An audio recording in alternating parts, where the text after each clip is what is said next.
It's September, which means hockey is just around the corner, and rookie showcases coming up. Players have signed PTOs, but who are the players that the Panthers could look to sign to a professional contract?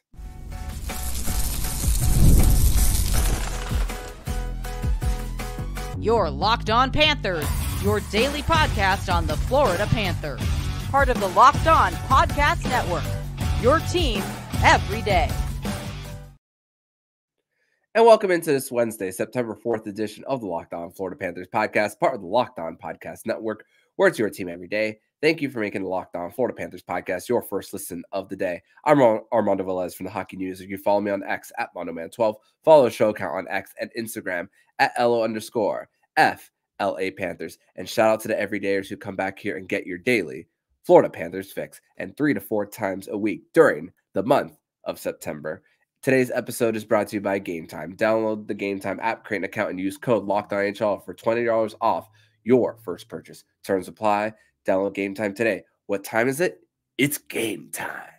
So, Florida Panther fans, grateful to be back here once again on another edition of the show. As yes, we are one step closer to having some NHL hockey back on our television screens.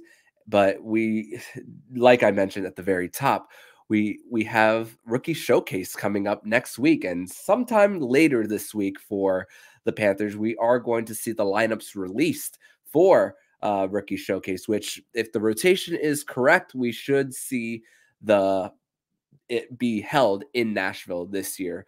But speaking of Nashville, he just returned back from Nashville on a little bit of a vacation from Labor Day, and joining us on another edition of Winans Wednesday, Jacob Winans is back here on the show. Jacob, welcome back, my friend.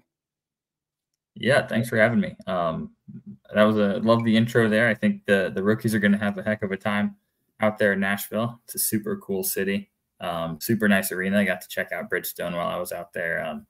And anyone who hasn't been, it's right there on Broadway, so it's like right in the heart of downtown. There's so much to do, music, food, all of it. So hopefully the rookies are able to stay focused on the task at hand, but also enjoy themselves a little bit too. It's a really cool place. And Rookie Showcase is one of my favorite times of year because it means that training camp is right around the corner, and it's about that time.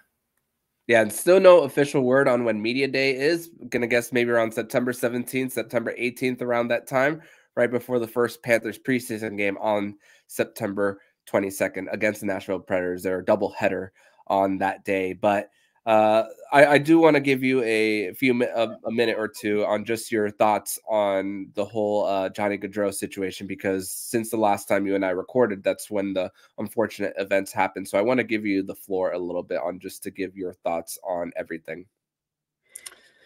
Yeah, to be completely honest, the night that all of this transpired, I just happened to be up late, and I was scrolling on Twitter and saw some rumors coming in, and your immediate thought is, God, I hope that's not true. And just overnight, nothing was really confirmed, and it's tough, that waiting game. But waking up to that news, it was a gut punch, definitely. Anyone who follows the sport, cares about sports as a whole, it's a gut punch, and as South Florida sports fans, we know all too well what that feels like, given that we experienced the Jose Fernandez tragedy, and it really brings back a lot of those same feelings. It brings back a lot of the feelings that so many had when Kobe Bryant tragically passed, and it hits really hard when it's an active player, a player who's in the prime of their career, because you have such a tremendous loss of just that person. But then just from the sports perspective, you never want to see you of course never want to see a life cut short, but it's even worse when you see such a incredible and still promising career cut short. And, there's so much that he didn't get to accomplish that he likely would have. And same goes for his brother. But sports aside, that is a horrendous loss. I can't imagine what the Gaudreau family is having to go through right now. And my condolences, definitely. But I will say the outpouring of support and the love that's been shown since this all happened, it's been inspiring. It's one of the things that makes sports so great.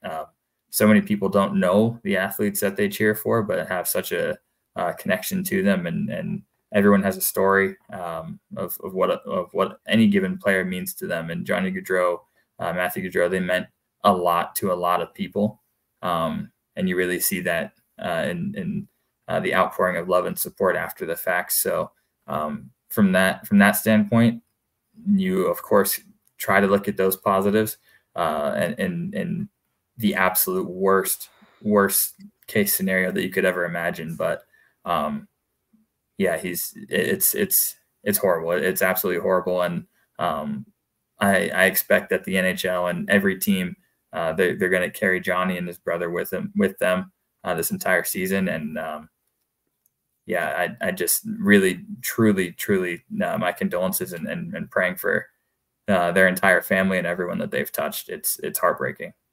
Yeah, and then you see more of support with someone like Cole Caulfield just now changing his number to number 13 for him. And it's a pretty cool gesture of him, of someone he looked up to. And then something I didn't even mention last show is just Sean Monahan signing with the Columbus Blue Jackets to be with his friend, and then not having an opportunity to be with his friend there too. So just an awful gut punch for everybody involved too. But continued prayers are going out to the family. But and I think it's really important to mention, you brought up the Cole Caulfield number change. It's definitely important to mention when you talk about the end of an athlete's life, the legacy that they leave behind. Johnny Gaudreau's legacy in the NHL is going to be felt for a very, very long time, because he really made a home in the NHL for small players, for undersized guys who you would easily overlook.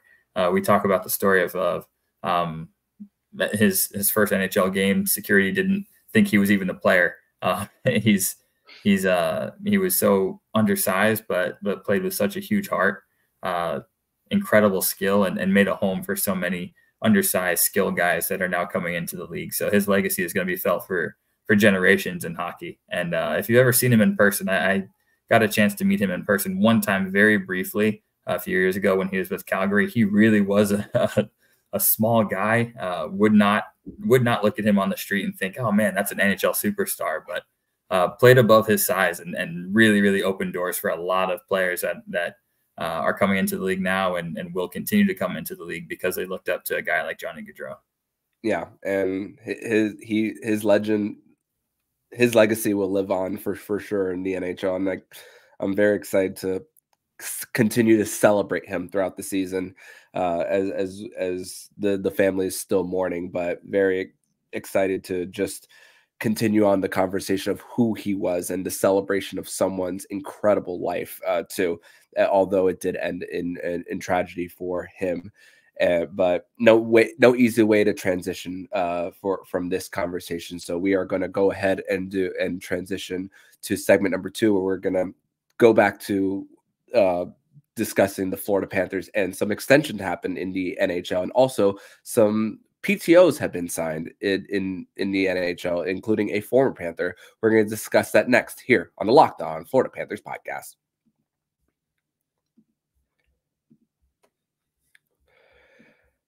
Today's episode is brought to you by Game Time, and Game Time has a new feature called Pick for your favorite live events even easier. And with the Game Time picks, the curation makes it easier to save more on sports, concert, comedy, theater, and more. Seat views, you could get a panoramic view from your seat in the app before you buy, and it has the lowest price guarantee, or Game Time will credit you 110% of the difference. So you could download the Game Time app, create an account, and use code LOCKEDONNHL for $20 off your first purchase. Terms apply. Again, create an account and redeem code LOCKEDON NHL for $20 off. Download Game Time today. What time is it? Game time. Segment number 2 here on this Wednesday, September 4th edition of the Locked On Florida Panthers podcast. Thank you once again for making the Locked On Florida Panthers podcast your first listen of the day here on a Winans Wednesday edition of the show. And by the way, by the time this episode drops, it'll be 34 days away from opening night. John Van Beesbrook / Alex Lyon days away, Jacob. So very excited that we are getting one step closer to Florida Panthers hockey returning on our TV screens. And speaking of that, we saw a few extensions over the last week happen in the NHL. Leon Draisaitl, and it's crazy. The only people I believe who were afraid of Leon Draisaitl not signing with the Edmonton Oilers were, I believe, Oiler fans. Even before the final, I'm just thinking you can't get rid of him. If you were to trade him, you're not going to get anything close to a pretty decent return for someone of his caliber. I don't care what happened in the Stanley Cup final of him even scoring no goals in the series. And then Seth Jarvis, a really young player, drafted in the first round out of the 2020 draft, got extended 7 years. And all I keep thinking about over and over and over again is a possible Verhaeghe extension. And for where Verhaeghe is with his resume and everything with it. And I just think more about Verhaeghe and just what he's gone through in the last few years of upping his production, especially on the power play. 1 power play goal in the first 2 seasons in Florida, and in the first 2 seasons, and then 15 in the last 2 years. And then in the postseason, 1 power play goal in his first 3 postseason, and then 4 in these postseasons. This postseason, And although he was removed off of power play 1 before Game 7, I don't think that really affects the contract negotiations for what it is. I think the way coaches and GMs see that as it's just an adjustment. It happens to be on the biggest stage. And then obviously they got the job done, won the Stanley Cup, and there's still opportunity. And Verhaeghe's still going to get an opportunity in training camp to be back on power play 1, too. So I think of all the other guys who are even behind him. We spoke about the guys who have scored more than him and where they are payment-wise as far as AAV. So I feel like for Verhaeghe, the sweet spot for him looks to be around $9 million if I had to guess of where his contract value would be if he were to sign an extension. How are you seeing this with now other players starting to get paid? Yeah, it's an interesting game that GMs play where you want to time these contracts right, pay someone before someone in a similar position with similar stats and a similar career trajectory gets paid, and then the market is set at that number. GMs would ideally like to play the comparison game to their advantage and try to get these signings done before someone else kind of breaks the market. And Bill Zito's done a really good job of that to this point in this Panthers tenure. Gus Forsling is the shining example of that. But then you've got a guy who, another example, a guy like Spencer Knight, who maybe Bill Zito jumped the gun a little bit. There's a lot there that played into that. No one could have predicted Spencer Knight would have the mental health challenges and struggles that he was going to have to overcome right after that contract kind of kicked in. And if we're being completely honest, no one fully expected that Bob would completely return to form as soon as Spencer Knight got paid. And those are just some of the things that happen. So it's about timing it right. It's about not overplaying your hand. And I think Bill Zito's doing a good job of that so far in his tenure. You don't win a cup if you don't. But with that said, you don't want to wait too long because Carter Verhaeghe is a 40-goal scorer. Guys who put up similar numbers to Verhaeghe tend to get paid, and when they do get paid, it's not cheap, especially teams that are out of the no tax situation. So I think it's important if you're going to get a deal done. I'd like to see it done before the season. Really would not like to see this drag on into the offseason and then have a at the buzzer sort of contract come in like it did with Sam Reinhart. That's nerve-wracking, and you don't want to see it get to that point. Carter Verhaeghe would absolutely fetch a massive haul on the open market. If he got to free agency, he would get paid a ton of money. And we know how GMs value playoff production. His regular season production is fantastic, but his clutch gene is something that GMs would pay several extra millions for. So I'd like to see them get the deal done soon. That's how I feel about it. I'm not at all worried, not at all panicked. But just seeing similar deals come in, the AAVs are a little bit higher than you'd expect for complementary forwards, not necessarily line drivers, complementary forwards. And Carter Verhaeghe is one of the best of the complementary forwards that you could possibly have in this league. You'd like to see him paid as one. But let's get it done soon so we don't have to sweat this one out into the offseason. Yeah, and then some of the guys that he's ahead of goal-wise who are paid a little higher than him, Kevin Fiala is one of them. Timo Meyer's another one for the New Jersey Devils too. So you're starting to see like where he fits there, and it's something that we spoke about too a few weeks ago about the guys once again who are just above him there for him. And honestly, it's so crazy to think that we knew what we know what Carter Verhaeghe is as a goal scorer. It's so crazy to think that when you think about projecting of where they're going to be. I mean, one of Bill Zito's best masterpieces was the bridge deal that he had with Mackenzie Weegar, even though he had a year left on the deal too for that, but still timing that correctly and still making it as a trade chip too. Even if Mackenzie Weegar never ended up getting traded and was still going to the end of that contract too, it was still a pretty sweet deal for going up to number 1D when Ekblad got hurt too. So just forecasting these, it's crazy to think last offseason, if you were to tell me that Anton Lundell was going to sign a six-year deal worth $5 million, I would have not been happy about it at the time. I'm not going to lie. But now seeing that and seeing how he's proven himself, hey, it's a good deal. And that's fair. And I think you're the point there about Bill Zito expertly using bridge deals. He did it on a couple of different guys, and it pays off with the Stanley Cup win. Gus Forsling, fantastic bridge deal. Brandon Montour, excellent bridge deal. Anthony Duclair when he was here, great bridge deal. Carter Verhaeghe, excellent bridge deal. He really got bang for the buck on some of these bridge contracts, and now as they expire, people want to be paid what they are really worth after winning a Stanley Cup, and you can't fault him for it.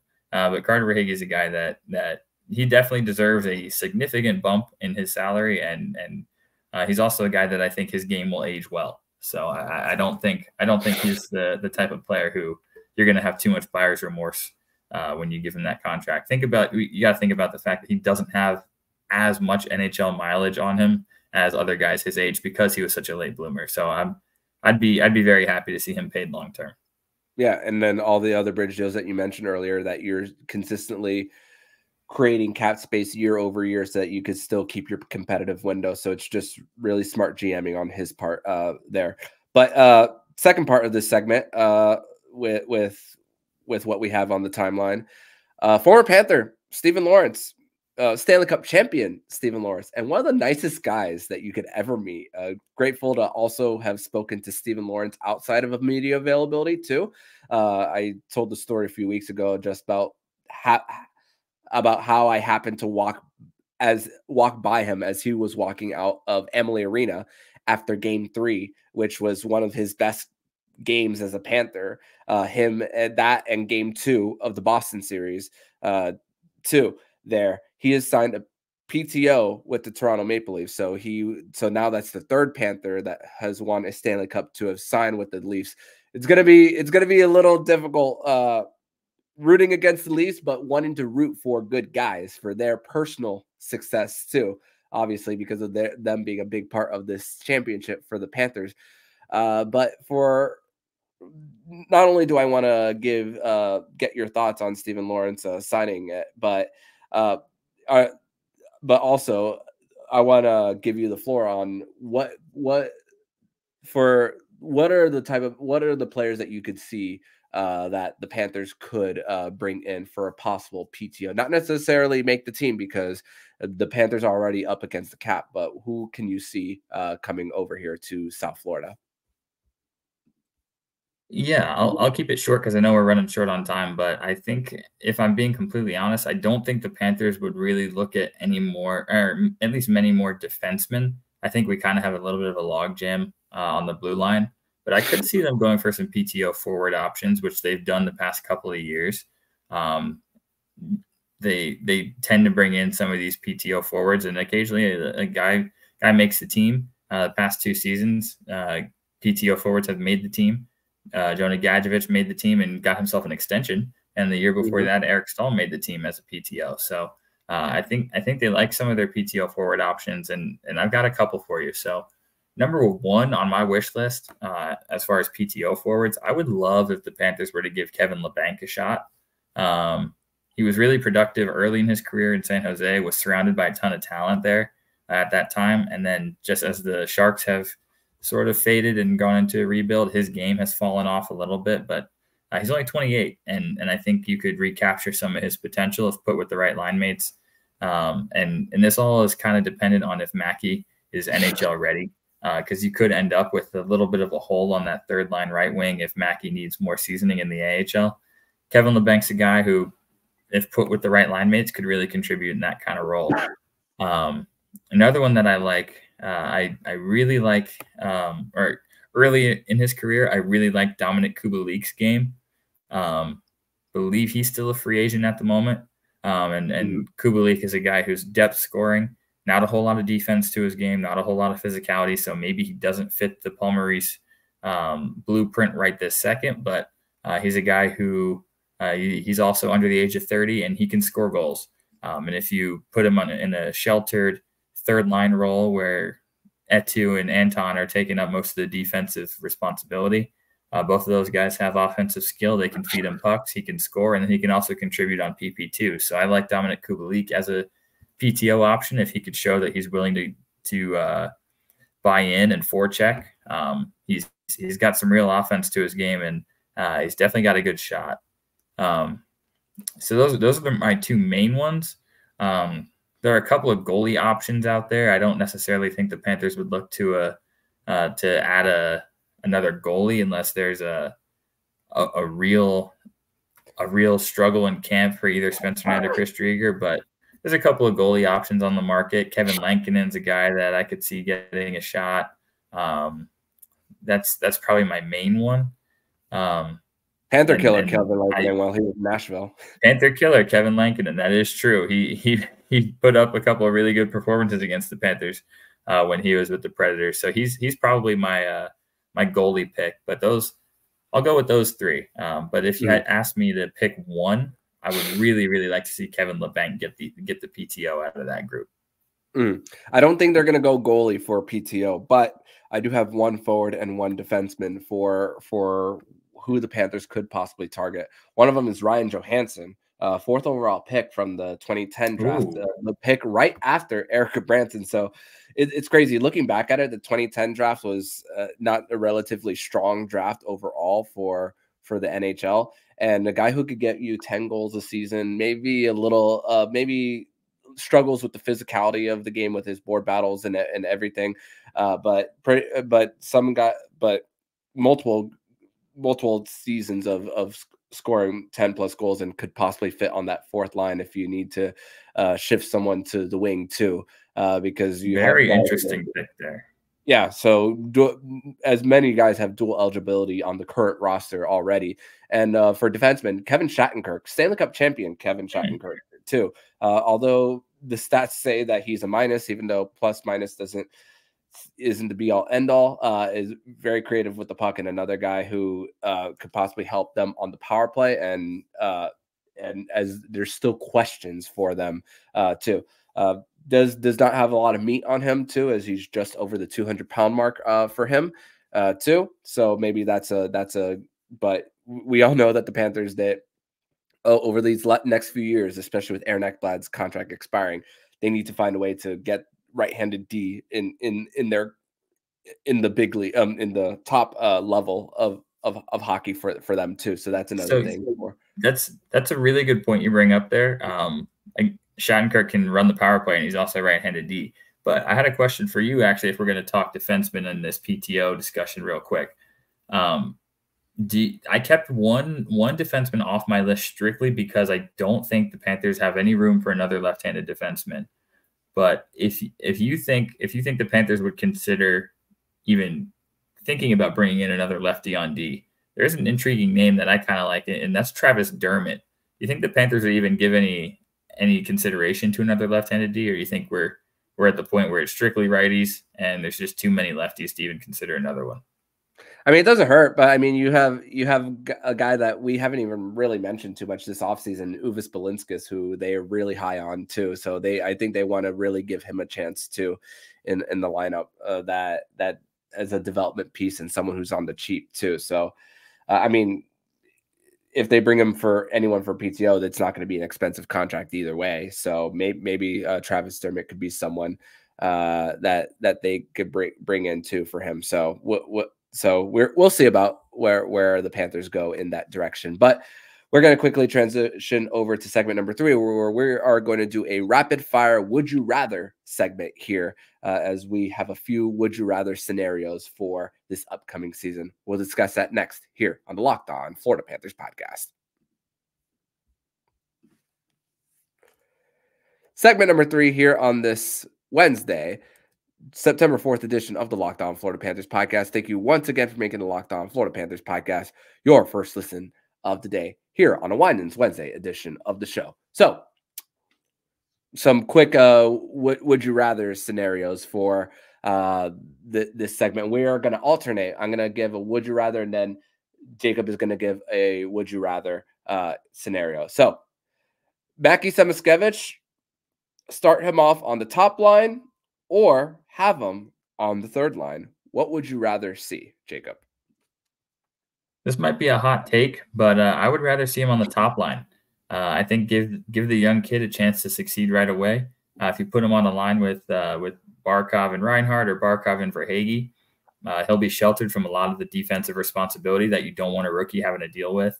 Barkov's going to forecheck. He's gonna take the puck away. He's going to set you up and put you in positions to win. It's probably the least responsibility you can give him defensively, and the most upside you could give him offensively. And that's important for his confidence. So I'd rather see him be on the top line. I think he needs to earn his way to power play minutes, but as far as standard forward lines, give him the top line spot, because Etu, Anton, and Evan, that trio, the Rodriguez, Lustrain, and Lundell trio was fantastic in the playoffs, fantastic in the Stanley Cup final when they played together. I think that gives you a really stable and productive third line and gives Mackie the best chance to succeed.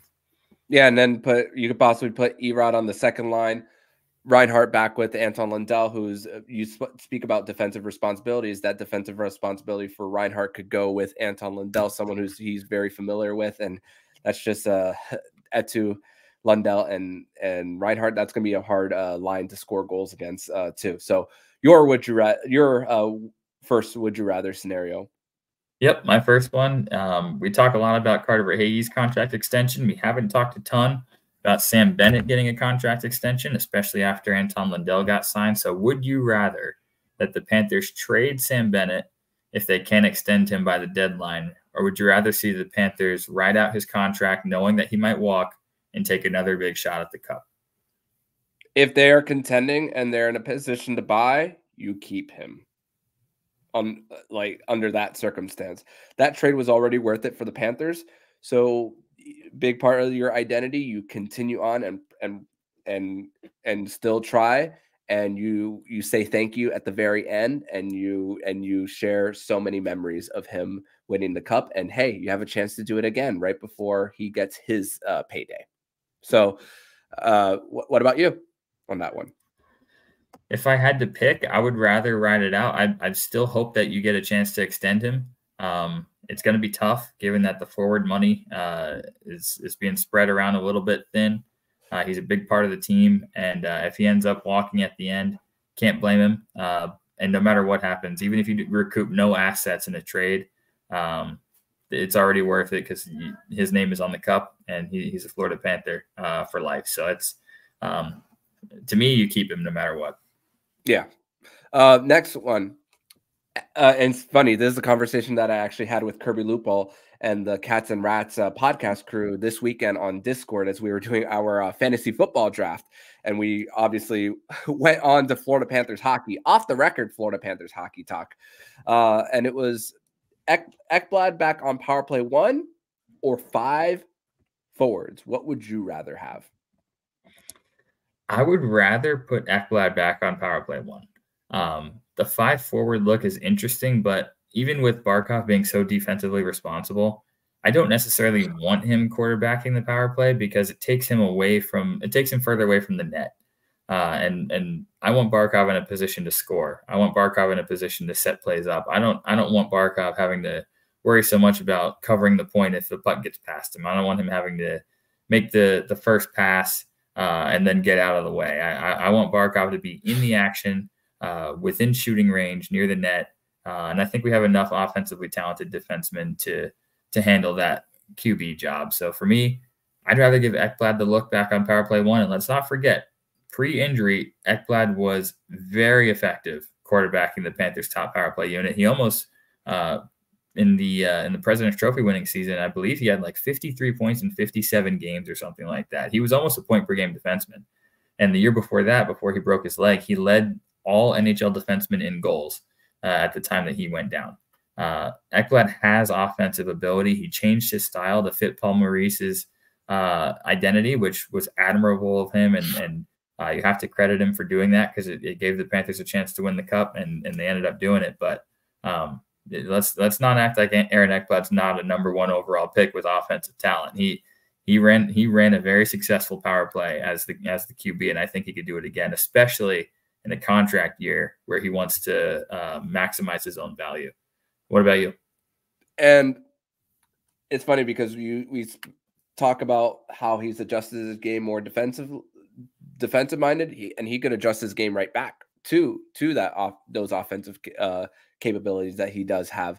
2021, 6 power play goals. 2022 in the President's Trophy winning season, 3 of them. But we saw him. But he also got a career high in even strength goals for him too. But then the very next year, up in power play production too. So we've seen this is recent too for him. So he will get that. I think he will get a chance, even though we've spoken about Gus Forsen because we believe that he's going to be part of the future here. He will be part of the future, but he's going to be part of the future of the special teams unit on the offensive side. Your next would you rather scenario? Yep, my next one. This is a tricky one. This is a big topic of discussion. Would you rather that the Panthers start the season 1 roster player short in order to put Spencer Knight on the roster and fit under the cap? Or would you rather see Spencer Knight spend more time in Charlotte, Chris Drieger comes in as the backup to start the year, and the Panthers are able to roster a full 23-man group? I will take the former. You do need to see what you have in Spencer Knight. Excuse me. As that the contract is almost coming to an end. Obviously, there's 2 years away. He is 2 years away from it, obviously, but you got to see something in relation to that of his game and how he's developed, especially after a great year in the AHL. You want to see how it translates over to the next level. And we've seen it before with him starting 27 games in 2022, getting 32 games overall and being under a 3 GAA in that time. So we've seen the potential that he has. So now it's really about getting back into those habits too for him. How about you?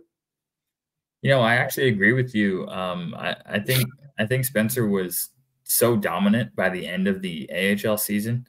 I think he showed everybody he's ready to move on. And keep in mind, Charlotte didn't have that fantastic of a defense. The Panthers are not overflowing exactly with defensive prospects. Their AHL team was not the most sound defensive group, and he was still putting up tremendous numbers. Was the AHL goalie of the month, I believe, somewhere towards the end of the season. Went on a crazy shutout streak for a while. I mean, he was clearly above the AHL level, and I think putting him in the best chance to succeed would be putting him with the Panthers main roster, because the last time he was a full-time NHL player with the Panthers, their defense looked nothing like what they look like now. The Panthers right now are the best defensive team in hockey, and if obviously a couple of changes on the blue line, but they should still be a top 5 defensive team in hockey, and there's no reason to think they wouldn't be. You put that kind of stability in front of Spencer Knight, you put him in a great position to succeed. You insulate him from some of the high danger shots. You let him build his confidence. He doesn't have to play every night. and you can really give him a good chance to develop into a starting goaltender. So I think you have to, even if it shorts you a player to start the year. Somebody gets injured, you can put them on IR, fill that roster spot. You have emergency call-ups, you have options. I think Spencer Knight's got to start the year in the NHL, and it's time to see if rubber meets road and see if he's ready for this. No doubt. And speaking of blue line, for the Panthers, I got we'll do our last would you rather scenario of this one, and then you'll give yours. Would you rather have Kulikov on the second PK unit defensively with Niko Mikkola or someone else? That's a tough one because I assume PK1 is going to be Ekblad Forsling. They have that on lock. Mikkola Kulikov has been a good pair defensively and can play PK. It's tough though because I think Nate Schmidt is going to really come into camp and demand minutes with his play. I don't mean that as a vocal I need minutes. I mean his play is going to command that he gets playing time in whatever situations you can possibly give him playing time. So it's going to be tough. It's going to be tough for him for Kulikov to hold Nate Schmidt off from eating up some of those PK2 minutes. Schmidt's another guy who Paul Maurice has coached in the past and likes his game. I think it's going to be a battle. I think every minute is going to be a battle in camp, and that's good. Competition is the best way to breed a winning culture, and I think Nate Schmidt's going to come in and really challenge Kulikov for those PK2 minutes. If I had to guess, I'd say Kulikov starts the year PK2, but I'd be completely happy with that. But I think Nate Schmidt over time this season is going to eat into those minutes. Yeah, and Nate Schmidt fell out of favor with the coaching staff in Winnipeg, so I don't want to fully judge him on his situation there on the lack of minutes on the PK. Only 29 seconds of ice time while on the PK throughout the season, while Kulikov was over 2 minutes last year. So so a lot of time to like eat up there too. But Jacob, quickly, your last would you rather before we get out of here? Yep, mine is a couple of Swedes that we're going to talk about here. Power play 1. If it comes down to it, would you rather Gus Forsling take over power play 1 quarterback and really load up his minutes? That would push him somewhere close to the 27 minute per night mark, really up there if he gets power play time. Or would you rather see Adam Boqvist, the newcomer, the right-handed Swedish defenseman, with all of the potential, all of the offensive upside, get a shot running the Panthers' first power play unit with all the elite forwards the Panthers have? Do you think he could be as productive as Brandon Montour in a similar role? I'm not expecting it for Adam Boqvist. I'm actually looking up Gustav Forsling's average time on ice. It's just under 22 minutes a night.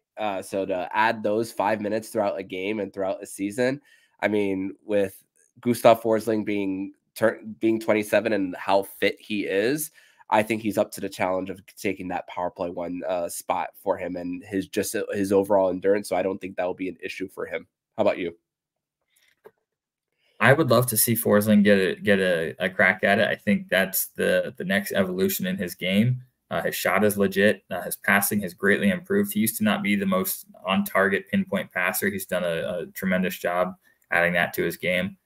My only concern is that power play is used to functioning with a right-handed defenseman at the point, and they weren't as good with OEL, but the coaching staff is not afraid to try a lefty there, and they switched to OEL late in the Oilers series, so and it worked just fine, even though they weren't exactly lighting it up on the power play. But for me, I'd give it to Forsling, but I'd monitor that. I wouldn't want to overload him. You don't want him burned out. He's played a ton of hockey the past couple of years. And Boqvist is a really nice option to have.